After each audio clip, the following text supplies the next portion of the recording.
also provide better damping riders without costing them a fortune. 238,000. Kumbaga, 211,000. Medyo mahal yan talaga sila. Imagine guys. Although yung karamihan sa inline 4 is higher. Although at the time, for sure, sobrang.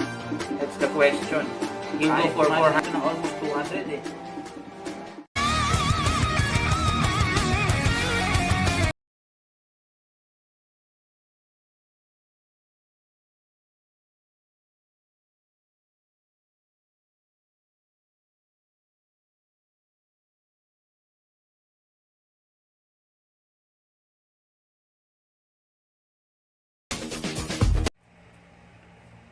Hello, what's up mga kamotor? Kamusta po kayong lahat dyan?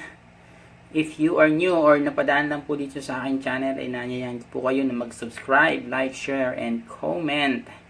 So, ayan mga kamotor, since lockdown pa rin tayo after now. So, hindi tayo masyadong labas. So, ginagawa lang natin ngayon. Wala tayong masyadong magawa. As you can see, ayan, nanonood lang muna tayo mga motovlogging sa YouTube. Of course. And then, ayun guys, meron kasi akong isang napanood dito na isang video. I think foreigner ang nag-vlog. Ayan guys, kung makikita nyo, this vlog is Moto Bob. So, ayan, yan guys yung ipapanood ko sa inyo. So, baka hindi nyo pa napanood yan. So, tanong ko lang guys, sino sa inyo yung familiar sa Kawasaki ZX-25R? This is guys, 250cc. But take note guys, this is inline 4. Oh yeah. So wow. Can you imagine guys, it's only 250cc but it's an inline 4. Wow. Alam naman natin guys, pagka usapang inline 4, tunog pa lang. Wow. All you can say is wow. So ayun guys, the question is, itong motor na ito guys is was made from Indonesia, and then of course was launched also in Indonesia. But the question is, may chance kaya itong pumasok dito sa Pilipinas, magawan kaya ng paraan ito ng Kawasaki Philippines, So grabe guys, ang ganda ng motor na ito, parang yung itsura niya is kamukha siya ng ZX-6R, So, but if you ask me guys, kung sa itsura yung titingnan niya, parang mas maganda pa nga siya dun sa ZX-6R, na kumbaga meron dito sa Pilipinas. But wow, sige guys, panoorin natin guys, pakita ko sa inyo. Let's play. So, ayan guys.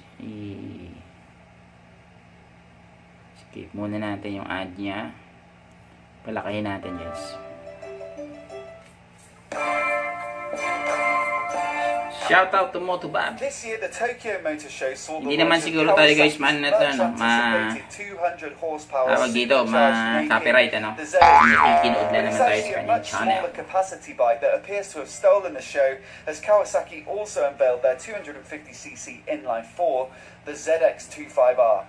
Despite being only a quarter of the capacity of the ZH2, the hype around this bike, from what I've seen on social media, equals it, if not. So ayan guys, as you can see, it's 249cc, 4-cylinder, dual overhead cam. It's a 16 valve guys. Wow. Tuloy tayo guys. Exceeds it. So in today's video, we're going to take a look at why. The headline spec for the ZX-25R is its 250cc inline 4 engine, which in and of itself will be a huge pull for many small capacity bike fans.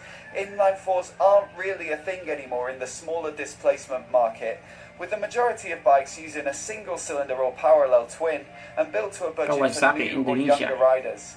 But a 250 inline 4 might actually appeal to older bikers who recall the sports bikes of the 1990s, which used the same engine configuration, such as the Kawasaki ZX-R250, the Honda CBR250RR, the Suzuki GSX-R250, or Yamaha's FZR250. Bike racing was super popular in Japan at the time, but getting a license for a bigger capacity bike was difficult, hence the development and popularity of these 250. So, grabe guys, no? Way back in 90s pala, that was 30 years ago. Gumawa rin pala itong Big 4 na ito na brand ng ano, no? Like ito nga, itong Kawasaki, Yamaha, and then itong Honda. Gumawa sila ng 250cc na inline 4 at the time, ano? Tapos, I think natigil yung kanilang production, ano? I don't know, for some reason. And then ngayon, nag-comeback sila, no? With this inline 4 Kawasaki. I'm sure gagawa din ng Honda niyan. At ang Yamaha, no? Don't know. At saka ang Suzuki actually gagawa din yan kasi nag-produce din at that time, way back at 90s. Gumawa din ng Suzuki pala ng GSX-R 250. Wow. So, ayan, itulis natin. CC sports bikes. But the format was also popular elsewhere in the world, which is why the ZX-25R appears to have been greeted with a warm welcome across the internet. It's rumoured to be capable of approximately 60 horsepower, which is quite something for a bike of this displacement, so it's safe to assume that it'll be extremely high revving, just like the 250. Ganda guys, ano? Tapos yung ano niya, naka-inverted fork na din siya, no? Talagang big bike na big bike siya, no? Given na 250cc siya, no? But, again, it's inline 4. Of the 1990s. The Kawasaki ZX-R 250 redlined at a screaming 19,000 RPM, for example. Wow! Can you imagine, guys, no? Guys, no? Yung RPM niya is up to 20 revolution per minute. Wow! Panoorin natin to, guys. So.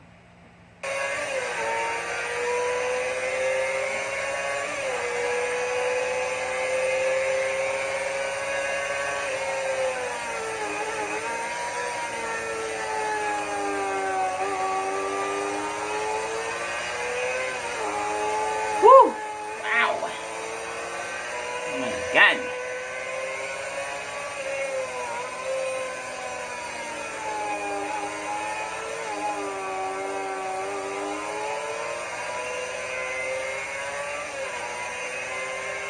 Grabe!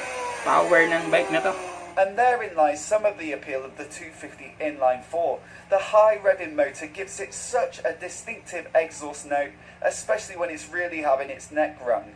I've seen some disappointment that the ZX-25R wasn't started up at the Tokyo show or captured on video, and I'd have to agree, I can't wait to hear this motor. Wow! But it's not just the engine that has the premium spec when compared to the rest of the small displacement market.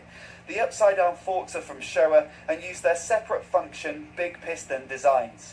Separate fork function means that one fork leg has a damper and one a spring, rather than a spring and damper in each leg, which should make for lighter forks with better damping. The big piston design should also provide better damping response. Both of these features are typically reserved for the forks of larger capacity sports bikes, so Kawasaki appear to have gone all out for the ZX-25R in their quest to create something special. Suspension at the rear is handled by a horizontal backlink monoshock setup, and we can hope that both the forks and shocks will be fully adjustable, although this isn't confirmed.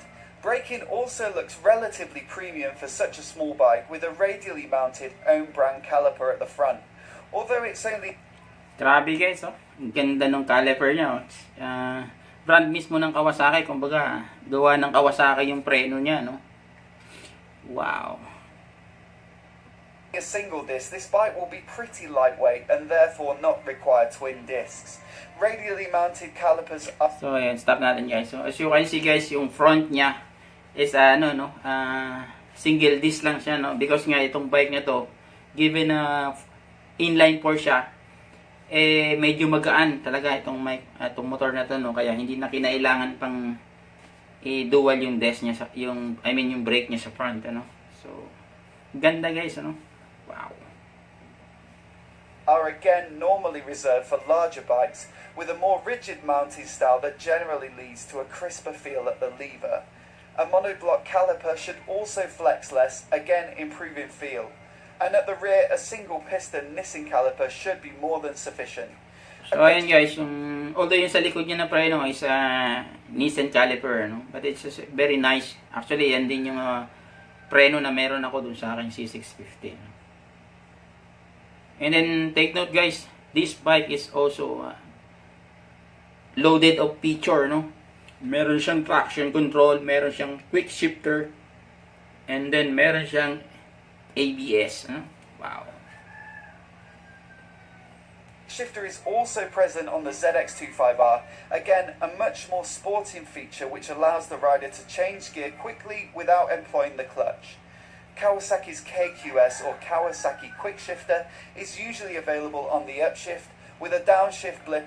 Grabe guys, usually yung mga ganitong features makikita mo lang ito sa mga sports bike in a higher cc, like for example itong ZX-6R na Kawasaki din, and then of course itong mga liter bike na, no? So but with this 250cc na inline 4 na to, grabe yung loaded ng halos lahat na makikita mo sa mga liter bike, mga sports bike nandito rin sa motor na ito, no? Wow. Oh yeah. But on some premium models, I'd assume that this ZX-25R will only have the upshift, but you never know, it really depends where they price it. The ZX-25R also has some big bike electronics. Throttle modes are present with a choice between full and low power, and these can be combined with traction control that typically has 3 modes on Kawasaki's bikes, as well as the option to fully disable it. So multiplied with the 2 throttle settings, the ZX-25R ought to have 8 combinations to allow the rider to dial in their exact taste. ABS is also present as required on all new bikes, but there's no indication that it will be switchable. Aesthetically, the ZX-25R has the looks of a much bigger bike than it actually is. Woo! It at Wow. least has the presence of the Ninja 400, as well as some of the styling cues like the twin horizontal headlights. But in many ways it looks more premium than that model. The upside-down forks, radial front brake, underslung exhaust, and cast aluminium swing arm all combine to give it more in common with the ZX-6R than the Ninja 400 or 650. It looks lean, angular and mean, and it will definitely appeal to anyone who likes the Kawasaki aesthetic, especially in the green colourway shown here. From all the indications I've seen already, it appears as though this bike has been developed with Indonesia specifically in mind. It was spotted testing near Kawasaki's factory there multiple times this year, and there are no videos about this bike on the main Kawasaki YouTube channel, yet the Kawasaki Indonesia channel has 2 already. It was also absent from the Kawasaki press release and media site in the UK, which did publicise bikes from the Tokyo show like the ZH2 and updated W800. Indonesia makes sense though, they have huge taxes on higher displacement bikes, so this could be a way to offer a premium Kawasaki sports bike to Indonesian riders without costing them a fortune in running costs. But as for whether it will make it to the UK or US, Kawasaki have said it's a worldwide model, but they're yet to single out individual countries. There certainly seems to be some demand for it if sana ma-launch ka sa Pilipinas. to go by, but only time will tell. If it does make it to the UK, expect it to be priced above the £5,500 of the Ninja 400, owing to the fact that the spec is of a much higher calibre, but it'll almost certainly be less than the £9,500 of the ZX-6R, so my guess is somewhere in the middle. What do you guys think of this ZX-25R? I always enjoy reading your take in the comments. It looks awesome to me, especially as I'm... Grabe guys, ganda talaga ng motor na to, no? Can you imagine, 250cc inline 4, no? Actually, may mga chismis or bali-balita na if ever daw, kung makakapasok ito ng Pilipinas, ang expected price ng base model nila is nasa around 211,000. Wow, can you imagine guys, no? For 211,000, you have the base model na inline 4 250cc branded motorcycle Kawasaki. And then if you want the yung kanilang top range nila na nasa around 238,000. Kumbaga fully loaded na yun ng features. So can you imagine guys? Although yun guys, mga nabasa-basa ko lang somewhere yung na yun, no? Hindi yun siya official na price pa, no? So pero doon siya naglalaro sa range na yun, which is, can you imagine guys, ang dami sa atin nangangarap ng magkaroon ng inline 4 na motor na, but because sobrang alam naman natin pagka inline 4 talagang medyo mahal yan talaga sila, especially nga karamihan sa inline 4 is higher cc na siya, nasa 500. Dati noon, way back din siguro 90s, may mga naglabas din ng Honda, Kawasaki, Suzuki, yan, mga ganyan brand, and Japanese bike ng 400cc na inline 4. Like for example, yung CB400, yung mga ganyang motor, which is sobrang ganda rin ang tunog ng mga motor na yan, ano. So, although at that time, for sure, sobrang mahal nun. At tapos ngayon, syempre ngayon, mga second hand na yan kung makakabili ka ng mga ganyang motor. Pero with this one, guys, oh, grabe, mapapaisip ka pa talaga kung hindi ka pa kumuha niyan, no. And then, of course, alam naman natin sa Pilipinas, it's unlegal natin sa expressway kung nasa Luzon ka is 400cc, you know. So, ayun. In my opinion, this machine is more than capable to run in the expressway. Kasi nga, kahit na 250cc lang siya is inline 4, no? Tsaka idagdag pa natin yung kanyang feature which is talagang napakaganda, no? So, sana lang, in my opinion, sana mabago na yung batas dito sa Pilipinas na 400cc and up lang ang pwede sa expressway. Especially ngayong panahon na to, na grabe na yung technology, no? Na-improve na talaga halos lahat ngayon ng mga motor. Kahit na mababa yung cc niya, kayang-kaya niyang tumakbo ng more than 100 kilometers per hour. So, ayun, pwedeng-pwede siya talaga. Saka considering, guys, na may speed limit din naman ng expressway dito sa atin, which is 100 kilometers per hour lang dapat, ano. Kasi kung mag-exceed ka dyan, pwede ka ring mahuli sa expressway.